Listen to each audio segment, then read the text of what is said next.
Tapi itu maksudnya tumor jinak aja. Namanya tuh epulis gravidarum ya, dan itu emang khasnya itu di ibu hamil. Bahasanya cabut gitu ya. Kayak gitu. Jadi istilahnya padahal nggak selalu ya. Kayak seolah-olah jadi dokter gigi itu ada dokter pencabut. Untungnya bukan pencabut nyawa ya, Dok ya. Tapi ternyata berdasarkan penelitian terbaru, ibu hamil dengan kondisi karang gigi yang banyak atau tebal itu bisa mempertinggi atau memperbesar resiko dua, bayi lahir prematur dan bayi lahir dengan berat badan rendah. Gitu. Bismillahirrahmanirrahim. Assalamualaikum warahmatullahi wabarakatuh. Waalaikumsalam warahmatullahi wabarakatuh. Apa kabar sahabat-sahabat RSIJ, bunda-bunda kesayangan? Jumpa lagi di acara Obras, obrolan santai seputar kesehatan.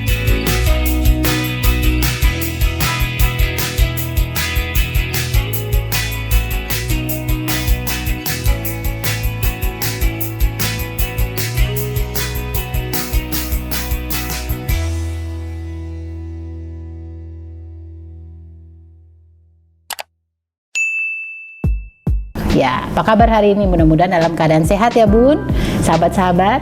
Alhamdulillah hari ini saya Hesti kedatangan nih dokter yang kompeten dari Rumah Sakit Islam Jakarta Sukapura. Penasaran kan? Yuk kenalan. Ya, silakan dokter nyapa sahabat-sahabat RSIJ dulu. Ya, assalamualaikum warahmatullahi wabarakatuh, para bunda, ya, para ayah dan sahabat-sahabat Rumah Sakit Islam Jakarta Sukapura Kelapa Gading. Perkenalkan, saya Dr. Gigi Rahma. Saya praktek di Rumah Sakit Islam Jakarta Sukapura.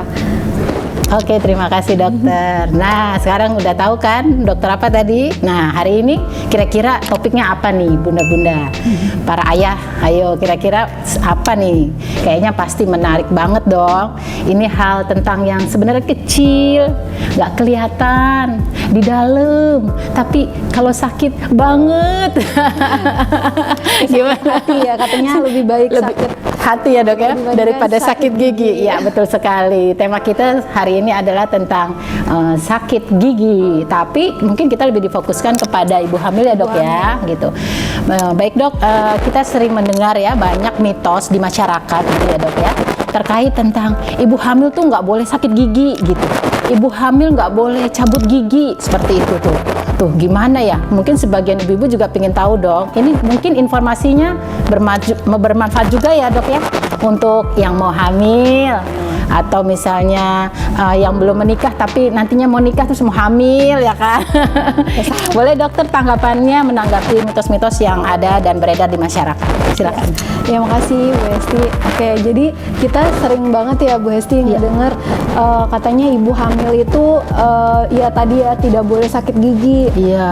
Karena tentunya ibu hamil itu kan begitu kehamilannya bertambah usia juga ada rasa sakit begitu ya. Jadi kan kasihan ya kalau misalnya sakit di perut, sakit juga di gigi kayak gitu kan. Jadi memang untuk kesehatan gigi dan mulut ibu hamil itu sangat penting dijaga.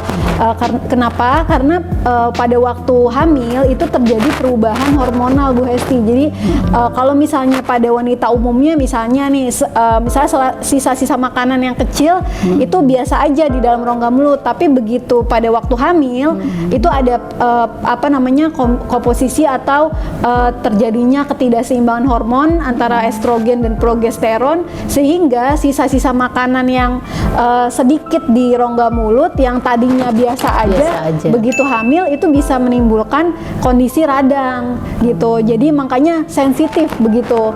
Jadi ibu hamil ternyata bukan cuma hatinya doang yang sensitif ya, tapi ternyata kondisi mulutnya juga sensitif. Jadi bapernya nambah nih ya. Bapernya nambah. Begitu. Banyak masalah di gigi dan mulut, terutama pada ibu hamil misalnya yang sering saya temuin gigi lubang begitu. Kemudian juga ada kondisi tumor jinak itu yang khusus terjadinya itu pada ibu hamil, tapi karena ini ya perubahan hormonal tadi, tapi itu maksudnya tumor jinak aja. Namanya tuh epulis gravidarum ya, dan itu emang khasnya itu di ibu hamil begitu. Dan ada lagi misalnya kondisi pada ibu hamil itu biasanya kan ibu hamil tuh morning sickness ya pada awal-awal kehamilan. Trimester pertama biasanya. Trimester pertama. Nah itu biasanya juga begitu muntah, itu kan kondisi mulut itu jadi asam. Ya, betul. Nah itu juga bisa menyebabkan atau meningkatkan resiko dari terjadinya gigi berlubang karena kondisi asam yang berlebihan, begitu Bu Hesti. Oh begitu. Ternyata sebenarnya sih itu sebenarnya permasalahan biasa ya. Iya. Tapi sebenarnya boleh kan? Maksudnya ibu hamil tuh nggak apa-apa gitu ya, sakit gigi terus dia sebenarnya harus seperti apa sih dok? Maksudnya ketika dia ternyata tahu dia hamil, kemudian dari trimester awal dia sudah sakit gigi itu. Ada keluhan ya? Iya, udah ada keluhan masalah gigi. Nah itu dia harus seperti apa? Harus bagaimana? Dan sebaiknya memeriksakan gigi itu pada usia kehamilan berapa gitu dok? Pada gangguan gigi ini. Iya. Jadi kalau misalnya ibu hamil mengalami sakit gigi, ya tentunya paling pertama itu jangan didiemin gitu. Kan biasanya udahlah gitu, atau kayaknya ngeremehin gitu ya dok ya, karena kecil ya, aja gitu ya dok. Benar, karena itu pastinya akan menambah ketidaknyamanan ibu hamil tadi ya, tambah baper, nanti marahnya nggak cuma ke siapa, semuanya kena. Ke semuanya di rumah itu kayaknya ya. Ya suaminya juga ikut kena gitu ya. Jadi maksudnya tetap diperiksakan ke dokter gigi. Kemudian juga kalau memang obat itu sebenarnya hanya penghilang gejala Bu Esti. Jadi meredakan gejala, tapi bukan menyembuhkan gitu. Artinya kalau misalnya nih ada gigi berlubang, ibu hamil sebaiknya tetap ke dokter gigi untuk ditambal, karena berdasarkan penelitian terbaru itu hampir semua perawatan gigi itu aman dilakukan pada ibu hamil, apalagi kalau misalnya udah ada ACC dari objinnya gitu. Kalau dulu mungkin kita pernah dengar pencabutan gigi hanya boleh di trimester pertama apa ketiga, itu benar sih, sebenarnya masih benar. Cuman kalau memang darurat ya dan ada ACC dari dokter objin atau kandungan, itu boleh dilakukan pada trimester yang 1 dan 3. Tapi kalau memang tidak kondisi darurat, sebaiknya perawatan gigi dan mulut dilakukan pada trimester kedua. Oh, trimester 2 ya. Dia udah kuat lah istilahnya ya si janin itu ya kalau udah trimester kedua. Tuh, begitu bunda-bunda kesayangan sahabat RSIJ, berarti kita nggak usah takut nih kalau kita hamil terus sakit gigi, ada dokter yang memeriksa ya dok ya. Betul. Nah kalau misalnya dia emergency trimester pertama ya dimaksimalkan periksa lah. Tapi kalau nggak kondisi darurat ya dok ya, bisa di trimester kedua. Nah dok, terus sebenarnya itu dampaknya apa gitu ketika ada seorang ibu hamil kemudian dia sakit gigi dan dia tidak memeriksakan, itu ada nggak sih pengaruhnya dengan janin yang dikandungnya gitu? Ya itu benar sekali. Jadi kalau ibu hamil nih, kalau kita sakit gigi ya mungkin kalau yang wanita biasa kan pengaruhnya ke diri sendiri aja ya. Tapi kalau pada ibu hamil, kalau misalnya ada kondisi rongga mulutnya itu bermasalah, yang merasakan itu bukan cuma, atau dampaknya tidak cuma dirasakan ibu hamil, tapi juga pada janinnya gitu. Contohnya apa? Kalau misalnya ini karang gigi itu pada ibu hamil itu memang tidak menyebabkan sakit, tapi ternyata berdasarkan penelitian terbaru, ibu hamil dengan kondisi karang gigi yang banyak atau tebal itu bisa mempertinggi atau memperbesar resiko 2, bayi lahir prematur dan bayi lahir dengan berat badan rendah gitu. Jadi kan tentunya dampaknya sangat ini ya, buruk begitu ke janin. Jadi sebaiknya tetap untuk ibu hamil sakit ataupun tidak sakit giginya perlu untuk memeriksakan ke dokter gigi begitu. Mungkin lebih intens lagi, maksudnya untuk prepare lebih baik lagi tuh sebelum hamil kali ya dok. Nah iya, itu malah lebih bagus sebelum program kehamilan, sebaiknya program juga untuk membersihkan gigi dan mulutnya. Jadi begitu masa kehamilan datang, menjalani masa kehamilan itu terbebas dari rasa sakit atau keluhan di gigi dan mulut gitu. Tuh kan Bu Bidan nih kita nih juga baru tahu nih ya, ternyata kita juga memang harus prepare ya segalanya ya. Maksudnya sebelum hamil itu selain ada kan yang untuk persiapan untuk kehamilan, selain gigi kan yang lain ada ya. Nah ini ditambah nih, berarti kan ditambah dengan persiapan pemeriksaan gigi nih, agar kita siap nih dalam masa kehamilan 9 bulan loh, lama loh Bun, ya kan? lama ya dok ya, Iya, 9 lama. bulan tuh pasti bisa terjadi apa aja tuh keluhan-keluhan itu. Nah kita harus mempersiapkan diri sebelum kehamilan itu terjadi, itu lebih bagus lagi. Nah terus dok, kira-kira itu tadi apa saja sih yang bisa terjadi gitu biasanya yang sering dokter temuin gitu ya, gangguan-gangguan gigi itu pada masa hamil tuh antara trimester 1, trimester 2, trimester 3 itu ada nggak khasnya, maksudnya apa saja sih yang bisa terjadi pada tiap trimester gitu kalau Iya. gangguan giginya? Ya pengalaman saya nih baru aja sih beberapa minggu yang lalu Oh, itu iya. beruntut maksudnya. Jadi tiap hari tuh ada aja ibu hamil datang kondisinya tuh dalam sudah kondisi sakit begitu maksud saya. Jadi datang, dok gigi saya sakit gitu, saya minta diobatin segera gitu. Oh, segera ya. Katanya sakit perutnya gitu, terus sakit giginya jadi nggak karu-karuan gitu. Nah itu yang sering memang kondisinya gigi berlubang Bu Hesti gitu. Oh, gigi berlubang. Ya gigi berlubang Iya, iya. dengan kalau diagnosis kedokteran gigi namanya pulpitis irreversible. Nah itu artinya udah kena saraf. Biasanya rasa sakitnya tuh hebat memang. Jadi datang kondisinya udah meringis, sakit sekali begitu. Mungkin orang taunya kalau sakit dia dicabut. Jadi begitu datang maunya dicabut aja gitu. Padahal ya nggak bisa langsung gitu kan. Dan nggak selalu terapinya tuh cabut Betul, gitu. maunya datang Pokoknya kalau cabut. tergigi bahasanya cabut gitu. Iya, kayak gitu. Jadi istilahnya Padahal nggak selalu ya. Kayak seolah-olah jadi dokter gigi itu ada dokter pencabut gigi gitu. Padahal Untungnya enggak. bukan pencabut nyawa ya dok ya. Jadi pencabut gigi masih mending ya dok.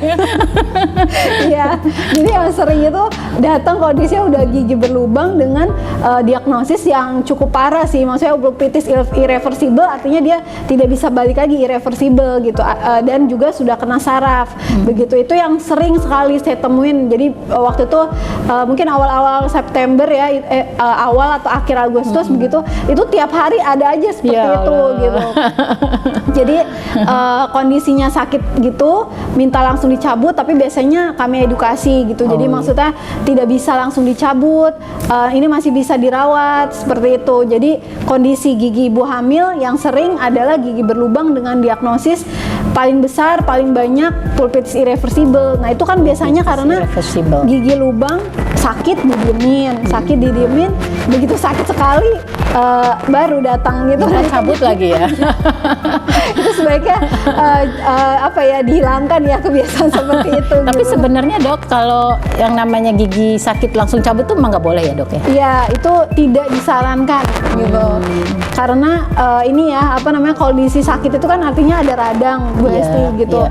Nah, kalau radang itu kita masukin benda asing ya atau cairan asing ya, salah satu contohnya misalnya anestesi ya, obat bius, itu biasanya kita menemukan dari beberapa kasus gitu yang saya juga tanganin itu kurang mempan gitu. Jadi karena kondisinya masih akut ya, Iya, betul. gitu. Jadi biasanya kami kasih obat dulu atau medikasi, biasanya 3-5 hari insya Allah mereda, baru kami minta untuk balik lagi begitu.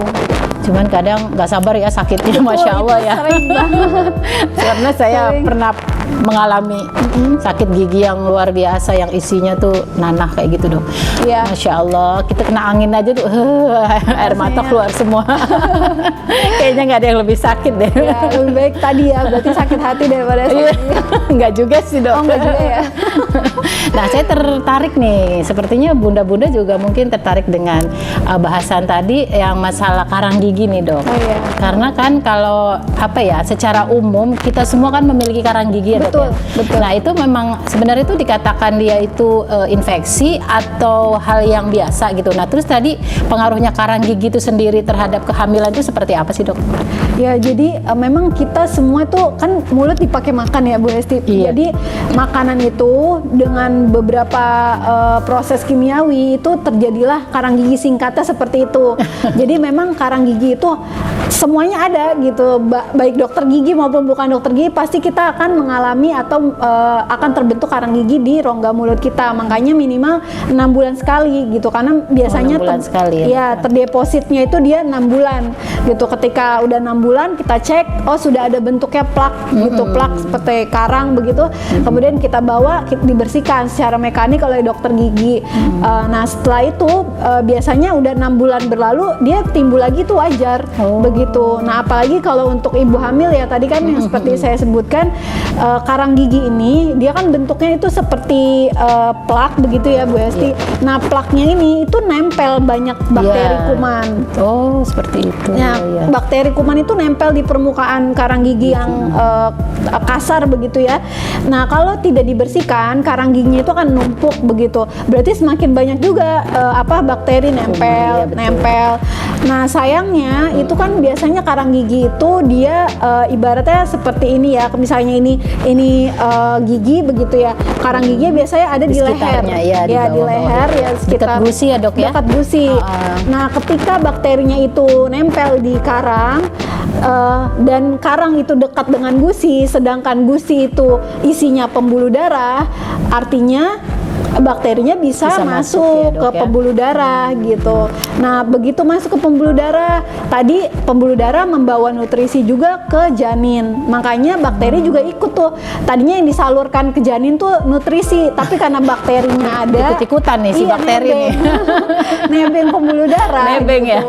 Iya, nah akhirnya bisa tadi menyebabkan resiko dari bayi lahir prematur dan bayi lahir dengan berat badan rendah. Ini ada penelitiannya, jadi ada korelasi yang ini ya sangat erat gitu antara ibu hamil yang dia punya karang giginya tebal dengan bayinya lahir prematur atau bayinya lahir dengan berat badan yang rendah begitu. Masya Allah, menarik sekali ya. Ternyata ini berpengaruh juga ya masalah gigi ya dok ya. Kadang-kadang saya ya sebagai bidan juga menemukan gitu ya kasus-kasus kehamilan ini cukup bulan. Tapi bayinya prematur tapi sehat gitu loh. Mungkin kan kita hanya melihat dari sisi kebidanan aja ya dok ya. Secara klinis luar mungkin baik aja. Mungkin gitu secara ini ya doang kita melihat, belum pernah kita tuh ngelirik masalah ada gigi apa enggak ya gitu. Nggak pernah berdampingan ya selama ini, maksudnya alhamdulillah nih jadi terbuka nih. Ya, sebaiknya sih berkolaborasi ya. Benar juga. Benar. Oh, jadi memang benar ya, bayi kecil itu juga bisa salah satunya dari bakteri yang dibawa oleh karang gigi tadi ya. Masya Allah, luar biasa ya. Jadi terbuka nih saya, bagus sekali nih. Perlu diketahui nih sama bunda-bunda juga nih. Dan ayahnya juga. Ayahnya kasih tahu. Karena ayah kan harus penyupport ya, pensupport terbesar si bunda nih selama kehamilan nih. Ayo bun, kita periksa gitu ya. Iya, itu harus. Jadi nggak hanya ya nutrisi aja dikasih nih susu dijejelin tapi nggak diperiksa. Tapi nggak diperiksakan kesehatan giginya ya dok ya. Mulut, ya. Oh gitu. Nah terus ada lagi nih dok, kira-kira apa saja sih yang mungkin bukan obat atau apa ya, yang aman digunakan gitu untuk kasus-kasus pada ibu hamil, kemudian dia sakit gigi, mungkin kayak misalnya obat kumur itu sebenarnya diperbolehkan apa enggak sih dok? Maksudnya dan aman nggak dan bisa bermanfaat nggak untuk sakit gigi pada ibu hamil ini? Kalau misalnya obat kumur itu memang ada ini ya, komposisi dia antibakteri gitu. Jadi kan 90% gigi berlubang itu memang disebabkan karena bakteri ya. Nah kalau misalnya memakai obat kumur itu sebenarnya baik. Jadi dia mengurangi bakteri, tapi tidak boleh digunakan secara terus-terusan gitu. Terutama kalau misalnya ditambah lagi obat kumurnya itu mengandung alkohol gitu. Kenapa? Karena nanti keseimbangan di dalam rongga mulut tuh jadi terganggu gitu. Jadi ada ketidakseimbangan. Tadi bakterinya memang di dalam rongga mulut kan ada bakteri baik dan jahat ya Bu Esti. Nah kalau obat kumur itu dia menghilangkan bakteri benar, tapi bakteri baiknya pun ikut dihilangkan.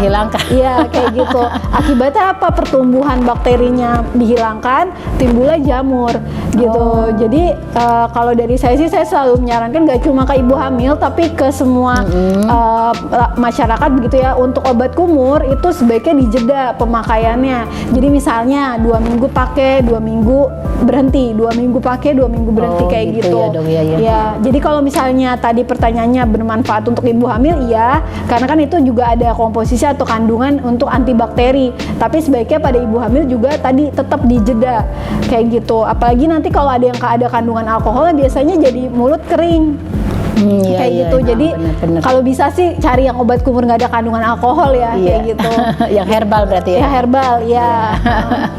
Nah terus tadi menimbulkan biar menimbulkan apa tadi dok yang kuman-kuman baik itu sebenarnya seperti apa dok di dalam mulut gitu biar kita banyak menimbulkan kuman baik gitu itu gimana? Iya, jadi sebenarnya secara alami rongga mulut kita itu kan ya alhamdulillah ya anugerah dari Allah.